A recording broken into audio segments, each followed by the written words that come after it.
What's up, guys? It's Crash, and Battlefield just posted a massive article about the stuff that's coming up in the next couple updates and beyond. There should be some more updates next year, and they said they're going to tell us about what's to come in season 1 in early 2022. So we're going to take a look at that. This article is massive. So what I did to help us out, to help you guys get through it faster, is I read through it and I highlighted the things that I think are important. So what we're going to do is we're going to go through this as quickly and as efficiently as possible and get you guys the high points of what's going on. I think that's the best way to do it. Of note, before we get into this, one thing I did not see at all in here is VoIP. Still no crossplay chat, and I don't understand how that's a thing, especially when you have a squad-based mode like Hazard Zone. You can't talk to your friends cross platforms still, and no mention of it in here, which I thought was a massive oversight. So anyway, let's go ahead and get into it. Here is the timing. I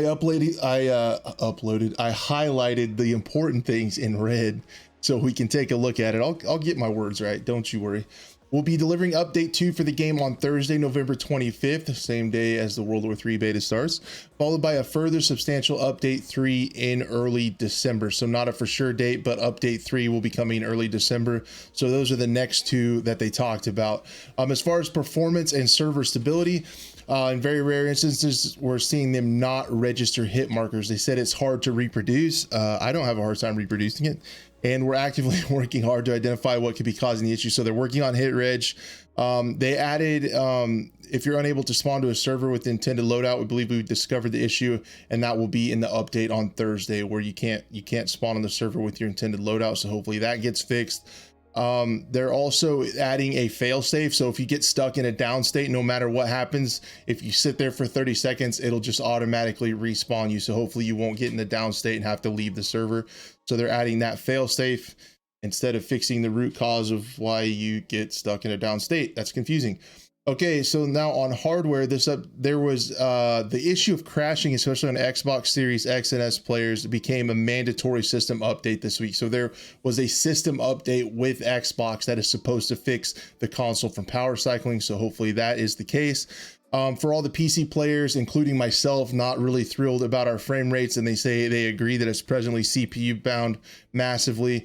Short term, we'll be doing all we can to offer performance improvements that reduce the load and up your frame rates where possible. We'll keep you updated on our work through Battlefield channels. Essentially, they said they're going to make tiny fixes here.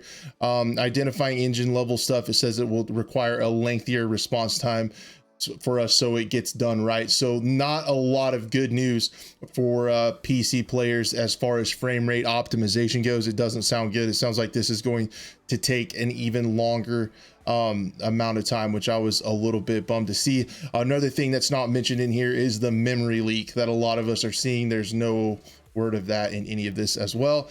And then gunplay and balance.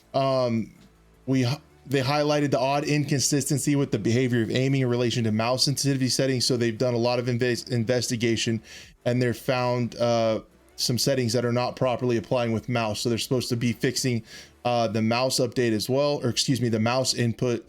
So basically, like I said in my one video, like core stuff about how you aim your weapon in a shooting game is just now getting fixed. And then they're also talking about aim assist not working on console, and this doesn't sound good because they say we wanted to volunteer that it's not consistently behaving in line with our designs. We're on it and we'll keep you updated. They don't say it's in either one of these patches, so I thought that was very interesting. So here is a quick summary of update 2. They're reducing weapon spread, thank the Lord. Stationary zoomed accuracy for many weapons, that's great. Then the spread decreases faster when pacing shots. This means you can do single fire short burst, and increase the PP29 vertical recoil to nerf that just a little bit. So that's in a nutshell. Update 2 on the 25th seems to be fairly small. Now, update 3, which is the next one, has a massive amount of fixes and adjustments into it. So we're going to try to highlight these as well as fast and as efficiently as I can without stumbling over my old man words. Fix an issue where spread would be too high when trying to firewall zoom right after sprinting in Portal, and reduce effectiveness of the DW50 against vehicles. So now that probably isn't going to 4-shot tanks after the update 3. In Thursday's update 2, we have balanced the health system of this vehicle. They're talking about the Hovercraft right here to bring it more in line with us. This blog is hard to read because they talk about 2 and 3 and then they go back to update 2. But we're gonna get through it. They talk about the Hovercraft, and it was supposed to be an alternative to the LATV4, not a massive upgrade. So they're going to be nerfing that and the armor and its weaponry on update 2, which is Thursday. We performed a similar review of the Nightburst 20mm cannons, which have excessive splash damage, and this will also be updated then. They essentially, in a nutshell, on this one, this past weekend, we're able to reintroduce caps and smarter XP progression. So as you guys know, you can earn XP again as Portal with a little bit different stuff. Again, here we go. Another part about update 2, we have to try to keep in line with what is the update 2 and update 3, because they, like I said, this is hard to read. They go back and forth, but here we are. We're back in update 2 Thursday. Dress is unable to revive a soldier when you're close to a wall or an object. That is great. Respawn protection system that will prevent any extraneous issues that can leave a player in a down state for too long and force a manual respawn when required. That's what we talked about, that 30 seconds. If you're down and you can't respawn in 30 seconds, it will just automatically respawn you. And re-enabling the UAV-1 in Battlefield Portal. It was overpowered and they've made adjustments, so that's good. Now with update 3, we'll be delivering our biggest update since launch with significantly more fixes. So now we're going to get into the, I thought we were getting into it earlier, but now we're going to get into update 3. More importantly, quality of life enhancements due to arrive in the game. Here is just a snapshot. A lot of these aren't crazy important. Improved crossplay invite flows. Like I said, I just highlighted the main ones. Address servers getting stuck in unresponsive game states. I had that happen a lot, so that could be happening until early December. Introduction of weekly missions providing a set challenges that reward cosmetic unlocks, so that might be pretty cool to have weekly missions coming in December. Added 1 match bonus of 1,000 hazard zone credits for hazard zone. Even though they call them hazard zone credits, they were supposed to be dark market currency. I'm gonna make a video really soon about hazard zone. I have 48,000. I played for a week and I have 48,000 dark market currency. I have no reason to have any more and play that game anymore. I've beat it. Rendering addressed a variety of visual flickering and stuttering issues. That's really good. Hopefully we can get the stuttering taken down.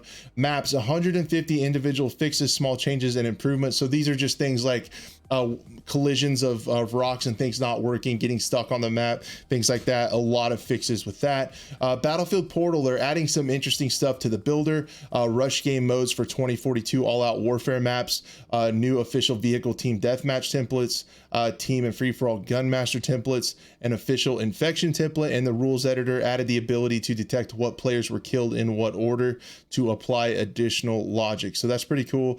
Sounds like a battle royale. UX improvements, added support for server admins to write periodic server messages. I thought that was missing and is coming back, which is cool. In Hazard Zone, they modified the squad and player screen to only show your squad, and they no longer show players connected. So I don't know if you know this, but right now in Hazard Zone, you can look at the scoreboard and in the low right, it'll tell you how many players are left in the match. So if you don't care about drives and you just go kill the entire team, you can tell when nobody's left in the server, and then you just can chill out and wait for the extract. Resolved an issue where 2 teams could extract simultaneously in Hazard Zone. I'm interested to see how this is implemented, because I've just had it where 2 people run in at the last second, 2 people on different teams get extracted. How are they going to determine which team's extracted and which ones don't? And that player that leaves in the Osprey, how are they going to get back on the map? I don't know how that's going to work. I thought that was a really simple statement for a potentially complex fix. So I don't know how that's going to actually play out. We've seen some of these updates or breakthrough on their Twitter already about making it a little bit easier for attackers, and they added the tickets, things like that. A lot of this stuff is just really common fixes. Fix issue where missile countermeasures didn't work, causing missiles to not blow up, instead require the same target. So I know the AA lock-on was really buggy. Fixed an issue where players driving the hovercraft cannot be shot through the front window. So that'll be a welcome change. Balance the Nightbird minigun spread and build up convergence. We were just talking in my Discord earlier today about how hard it is to hit anything with the Nightbird. Weapons increase vertical recoil, and I thought they said this was going to be in 2, and we're talking about 3, so that's eventually going to happen. We already talked about the NTW 50 damage. The 8x scope having a faster ADS time is a bug. The M44 revolver chambering extra bullet is a messed up animation. It looks like that's going to get fixed. And they said for the third time, reduced effectiveness of the NTW50 against vehicles. They said the exact same thing here and here, so that's good. They really want us to know that. There's typos in their notes, man. I fixed an issue where soldiers unable to shoot after getting hacked while in a vehicle. That was a major issue. When low ammo, this is a really welcome change right here. When low on ammo or health, nearby friendly players within 50 meters will now show a resource icon above their head, indicating that they can provide you with health or ammo. Increasing big map resolution for improved navigation. It's really hard to see where you're going to spawn and what you're going to encounter, so hopefully they improved visibility there.